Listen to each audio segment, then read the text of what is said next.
Sean bienvenidos a su canal Tío José. El día de hoy estamos presentando un resumen del video Jesús, los años perdidos, cómo Jesús se convirtió en Cristo. Este video es muy controversial, tiene algunas ideas que tratamos con todo el respeto posible para no ofender a ninguna religión. Traté de corroborar todas las fuentes porque sí es una información muy, eh, en algunos casos desconocida, pero quiero aclarar que estoy tratándola con el mayor respeto que me. Comencemos. El autor del video comienza con una cita a un libro que se llama Napoleón y el cristianismo. Es una conversación entre Napoleón y el general Bertrand, cuando él estaba preso en la isla de Santa Elena y el general Bertrand pues, era su carcelero y lo estaba torturando. Una manera de torturarlo era hablarle mal de Cristo Jesús. Y la respuesta que le da Napoleón es muy bella y se las voy a leer a continuación. Conozco a los hombres y le digo que Jesús no es solo un hombre. Los espíritus superficiales ven una semejanza entre Cristo y los fundadores de los imperios, los conquistadores y los dioses de otras religiones. Esta semejanza no existe. Posteriormente pasa hacia una presentación de un texto del doctor James Allen que se llama Una vida solitaria. Fue escrito en inglés en 1926. Y bueno, le pueden dar pausa para disfrutar este texto, es muy bello. Es acerca de Jesús. Y bueno, solamente nos enfocaremos en las últimas líneas que les leeré a continuación. Todos los ejércitos que alguna vez han marchado, todas las flotas de los barcos que alguna vez han navegado, todos los parlamentos que alguna vez se han sentado, todos los reyes que alguna vez reinaron, juntos no han afectado la vida de la humanidad en la Tierra tan poderosamente como esa vida solitaria. Se refiere a Jesús. Aquí expone también tres puntos que los vamos a exponer rápidamente. Los evangelios mencionan que Jesús recién nacido debe salir huyendo a Egipto por amenaza del rey Herodes. Existe una laguna en la vida de Jesús entre los 12 a los 30 años, es decir, 18 años de la vida de Jesús no están relatados y detallados en los evangelios. Los evangelios se enfocan únicamente en la enseñanza de Jesús, principalmente cuando tenía entre 30 y 33 años. Una de las cosas que también no está en los evangelios es cómo fue la educación de Jesús. Entonces, bueno, yo también investigué un poco. Y en tiempos de Jesús, los niños iban a dos tipos de instituciones. Había un nivel primario, que se llamaba la casa del libro, donde los niños aprendían a leer en hebreo y comenzaban a memorizar los libros sagrados de la Torá. Y existía un nivel secundario, que se llamaba la casa de interpretación. Este nivel secundario era opcional. En este nivel aprendían a interpretar las escrituras. Muy posiblemente Jesús fue a este nivel y de hecho maravillaba a sus maestros por la interpretación que le daban las escrituras. Eso sí está documentado en los evangelios. Después pasa el libro a hablar de un personaje que se llama Nikolai Alexandrovich Notovich. Y bueno, aquí tenemos que decir que este personaje tiene una historia muy particular porque relata que fue recibido en el monasterio de Emis cuando se lastimó una pierna, se rompió una pierna en una expedición y no podía caminar. Lo más cercano que tenía era el monasterio de Emis y lo llevaron ahí para que los monjes budistas lo pudieran asistir. Y bueno, cuando estaba convaleciendo, convenció al lama del monasterio que le leyera la versión tibetana de unos textos que se encontraban catalogados como la vida del santo Isha. Y estos textos estaban en idioma pali, se los tradujeron y se los leyeron. Y le llamó la atención que el nombre de Isha se asemejaba al nombre árabe Isa, que es utilizado por el Corán para referirse a Jesús. Olvidaba comentar que Nikolai Alexandrovich Notovich es obviamente ruso, una persona que tenía mucho dinero y era un periodista. Yo pensé que su historia era ficción, pero bueno, al menos el Parque Nacional de Emis sí contiene el monasterio de Emis. Y bueno, aquí les dejo un mapa donde podemos ver la localización del templo de Emish, que es aquí.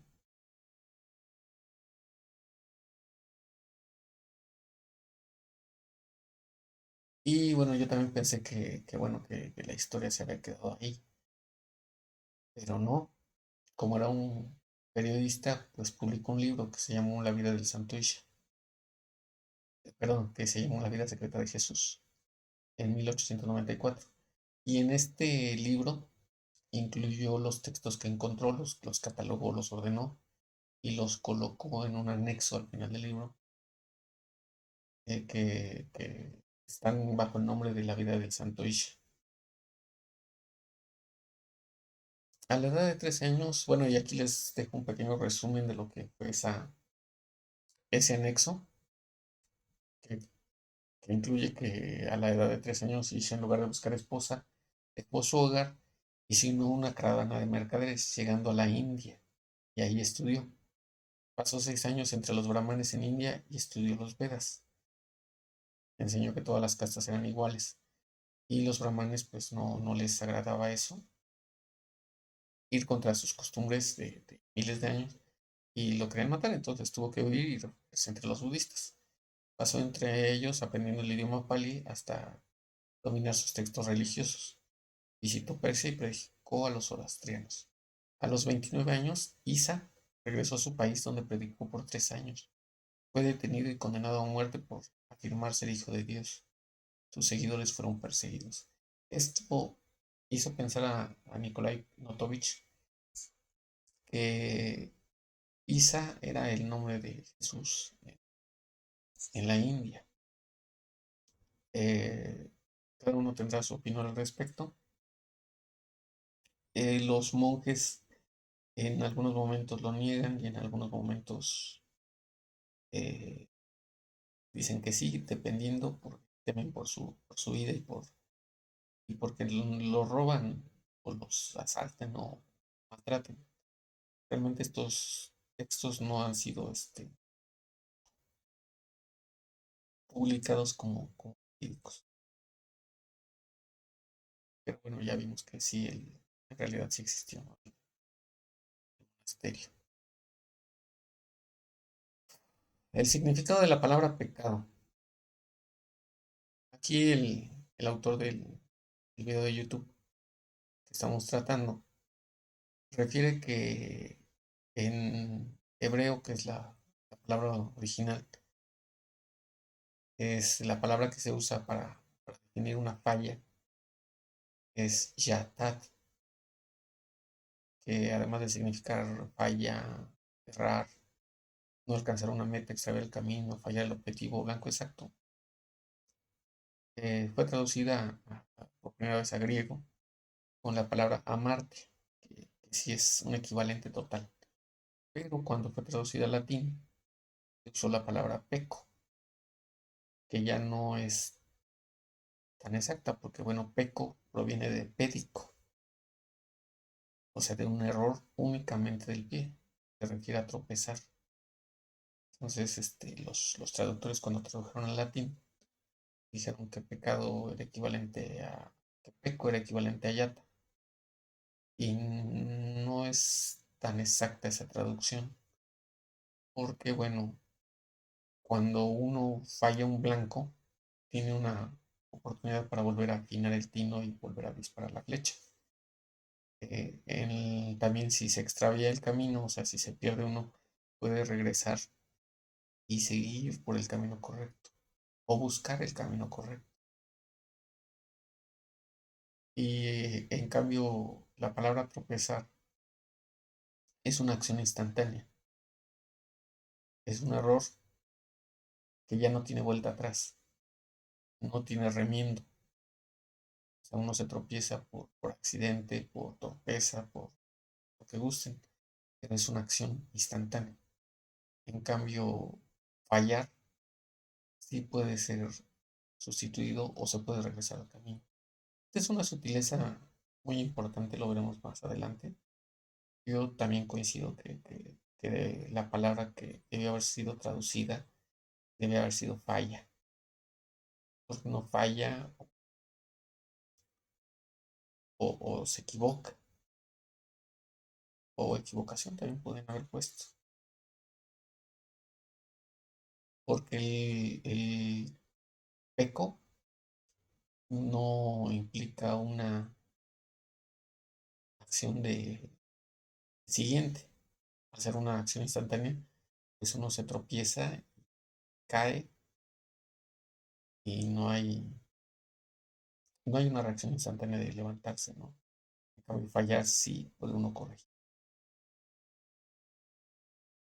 Otra precisión que hace este video es que el ritual de Yom Kippur, pues no tenemos mucho conocimiento de él y, y desconocemos en muchos aspectos el significado de este rito.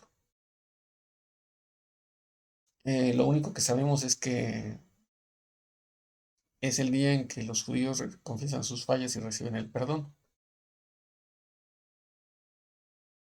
Y en épocas de Jesús sacrificaban un novillo, un cordero y una cabra para ofrecerlos por sus fallas. Entonces lo que sabemos es lo que nos dicen en la iglesia, que Jesús es el cordero que expía todos los pecados del mundo. Y nos quedamos con eso, porque no tenemos un conocimiento tan amplio de, de- de la cultura judía. Pero Mitchell Edwin indica que este mensaje incompleto difunde con más énfasis el sacrificio y la culpa. Y bueno, sí, también señala que muchas iglesias, muchas órdenes católicas o de otras religiones se enfocan mucho a la culpa. Aquí tengo que agregar un comentario personal, con todo respeto para toda la audiencia, para aclarar que la resurrección de Jesús es el día más importante de la fe cristiana, porque el mal no triunfó y la esperanza renace. El mensaje completo es que Cristo resucitó. Eso es el mensaje más importante y a lo que más se le debería hacer, porque Él es el ejemplo a seguir. O sea, si Él resucitó, Él nos ayudó a cubrir el pecado original. Entonces, realmente es una fecha que debemos festejar, como festejan los judíos. Los judíos se ponen muy contentos porque es el día que perdona por sus fallas. Entonces, para nosotros debe ser un día muy importante, un día de felicidad. Y el mensaje incompleto lo que ocasiona es un día de culpa. Son dos cosas distintas. Y lo más importante que Michel Edwin indica es que la vida es un proceso para evolucionar. Y ese proceso desconocemos cuál fue el proceso de Jesús para convertirse en Cristo. También hace referencia a otras enseñanzas que existían en épocas de Jesús y el hinduismo en esos tiempos tenía y tiene una religión que no es la judía y no es la católica. Y bueno, nos muestra brevemente lo que son los chakras y hablamos muy rápido de este tema. También habla de otras religiones que había en épocas de Jesús y habla de la religión que existía en Egipto. donde se daban los procesos de iniciación para los sacerdotes.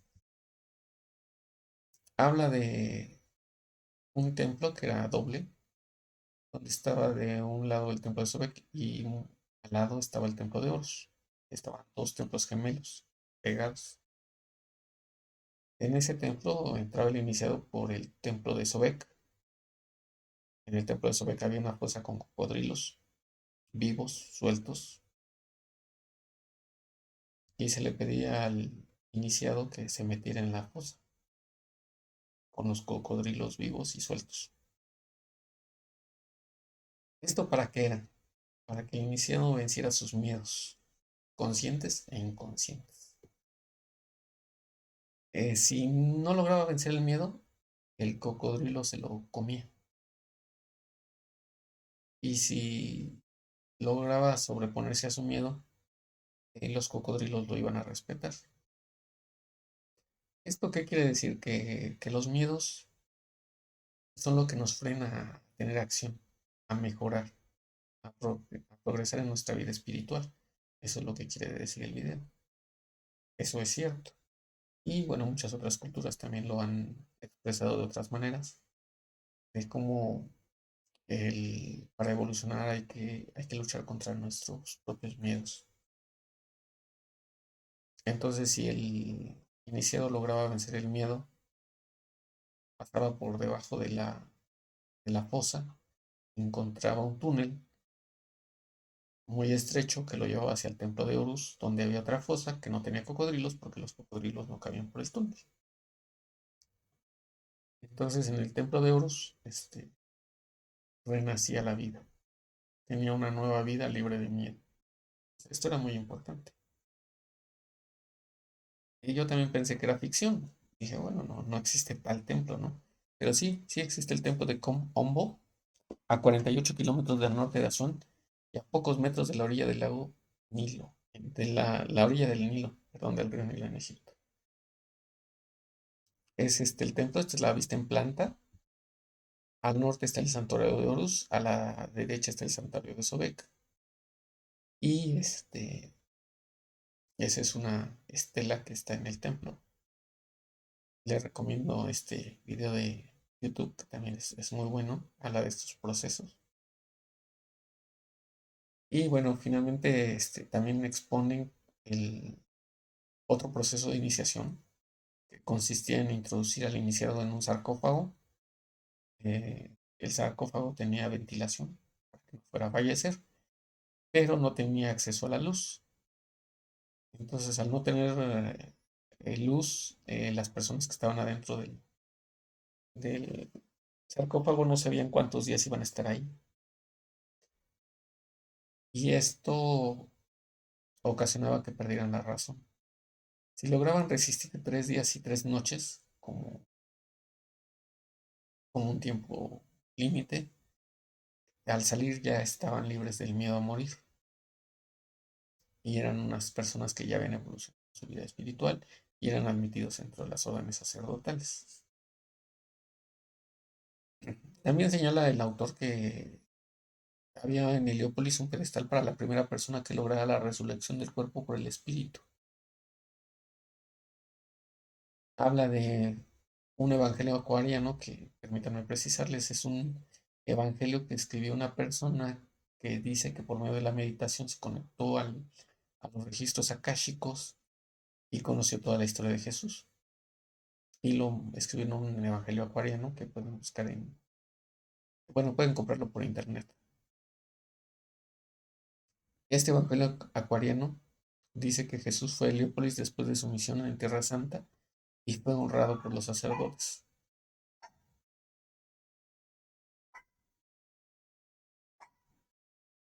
Otras fuentes indican que Jesús estuvo en Heliópolis y en su camino de regreso a la India antes de su misión en Tierra Santa. El poder de la creencia en el Espíritu puede resucitar el cuerpo. Esta acción liberaría a las personas del miedo a morir y vencer estas barreras, permitiría el crecimiento del espíritu. Y bueno, después también el autor hace una referencia a la historia de la cruz.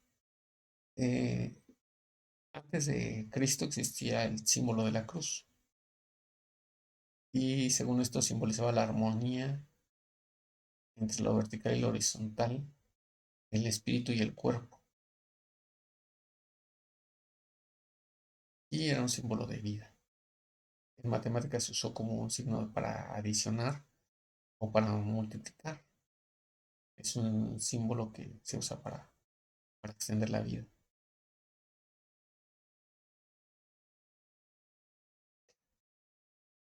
Sin embargo, el emperador Justiniano en el año 629 después de Cristo emitió un decreto en el cual se ordenaba que el crucifijo debía reemplazar a la cruz desnuda de de la fe de los primeros cristianos. Esto también transgiversa el mensaje o deja un mensaje incompleto. Más bien dicho, deja un mensaje incompleto. Porque bueno, el sacrificio de Jesús es la primera parte. La parte final es la resurrección, que es lo más importante. Y bueno, aquí también tengo de meter una nota personal, que bueno, esto no toda la Iglesia Católica tiene la misma precisión. Yo hablo de los frailes franciscanos en la Ciudad de México, que predican que la festividad más importante de la Iglesia Católica es la resurrección de Jesucristo, la ceremonia de Fuego Nuevo. Esta ceremonia marca el inicio del calendario de la Iglesia Católica. Tal vez en otras órdenes no tengan este énfasis, pero yo debo aclarar que en particular los frailes franciscanos de la Ciudad de México sí tienen bien establecido que es la festividad más importante del calendario católico.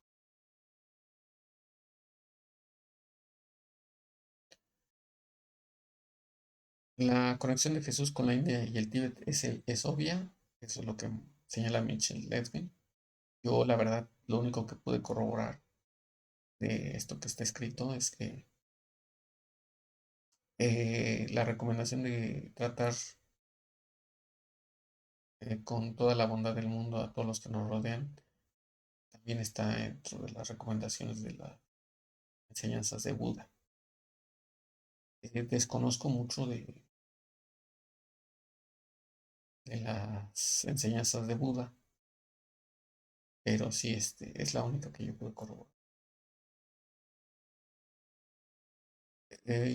Como final, eh, el autor Michel Derwit señala que lo más importante es que Jesús nos quiso legar un, un sendero para que pudiéramos progresar en nuestra vida espiritual.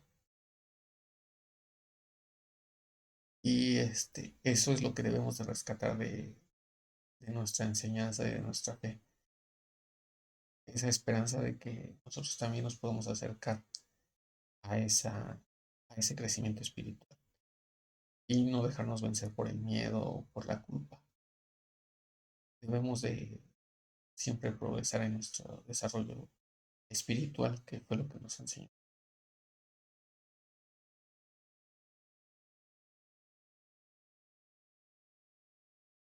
Si les gustó este video, no olviden dar like, suscribirse y seleccionar el logo de la campanita para que te notifiquen de los siguientes videos. Por favor, comparte este video para llegar a más personas. Si tienen alguna duda, sugerencia, desean participar en este canal o tienen un comentario, por favor de escribir a tio.jose.202107@gmail. Por su atención y su tiempo, muchas gracias.